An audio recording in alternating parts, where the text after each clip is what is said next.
Yeah. have lived here for a long time. I've never been to Australia. My brother-in-law Shame on is you. from Melbourne, and they go down all the time, but I haven't been able to go with them yet. So. Right. Okay, Andrew Warren for Paramount International. These are generics for the rest of the world that didn't see it in Cannes. How special was that trip? Oh wow, I would have never guessed that I'd have an opportunity to go to Cannes as anything more than a spectator. So to get to be at Cannes and be in a movie that played there was the most exciting thing. It was scary though, because I am a pretty frumpy dresser, so I had a friend take me out, and she helped me buy a bunch of clothes that I could wear there. Did you feel like an imposter? Oh, absolutely, absolutely. Especially also the first night when I got there, my bag didn't show up. I had 2 bags, and one of the bags didn't show up. So already I was nervous about, what I'm supposed to dress up. What do I wear to what? And then my friend who helped me out, like we set it up. Okay, you wear this shirt with these pants and this belt and this, and then all of a sudden half the things that are on these lists aren't there. So it was really scary. The bag did eventually show up and everything was all right, but I had to go to some black tie thing the first night in this, little more than like a t-shirt. So I was thinking this crowd probably or may not be aware of your comedic But by the way, antics. I was wearing pants, just so you know. Okay. It made it seem like I was just wearing a t-shirt. Sorry. I'm glad we cleared that up. Yeah. Okay, I'm sorry. I was thinking that the crowd in Cannes may not be aware of your comedic antics, and this could very well be their first introduction to you as an actor. Yeah. Oh man, that would in a lot of ways be a blessing for me if they didn't see some of the stuff I was in before. No, I'm really, I've been so blessed to get to have a lot of really, really fun experiences in my life, and comedy has been such I love it with all my heart. I never thought I'd get an opportunity to do something like this movie though. So it's been so exciting and so different. It just kind of came out of the blue. It was not like a strategic plan to go into drama. So it has been just the most unexpected and wonderful experience. I can imagine. As an actor, how was the transition technically for you?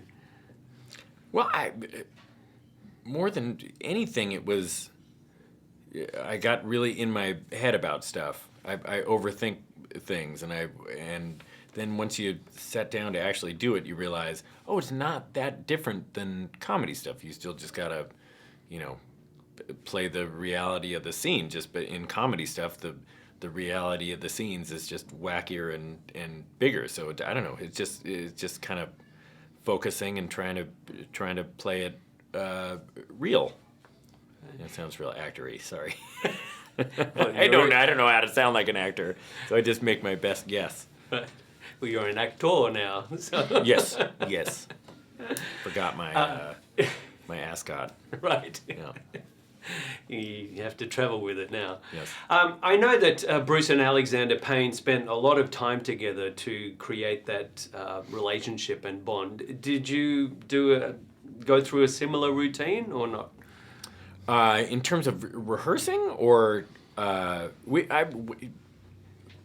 after auditioning for the part and getting the part, I went to one dinner with Bruce and Alexander at a steakhouse, and then we were in Nebraska, and we had only seen each other once before getting to Nebraska, and then we spent about a week before we actually started shooting just hanging out with each other and getting to know each other as friends, so you could be really, we all were very comfortable with each other as people by the time we started shooting. And we didn't really do any rehearsal. We did a read-through of the script.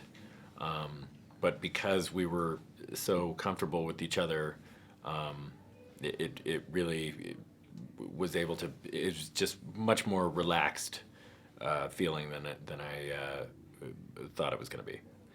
What was it like for you to witness that transformation by Bruce Stone?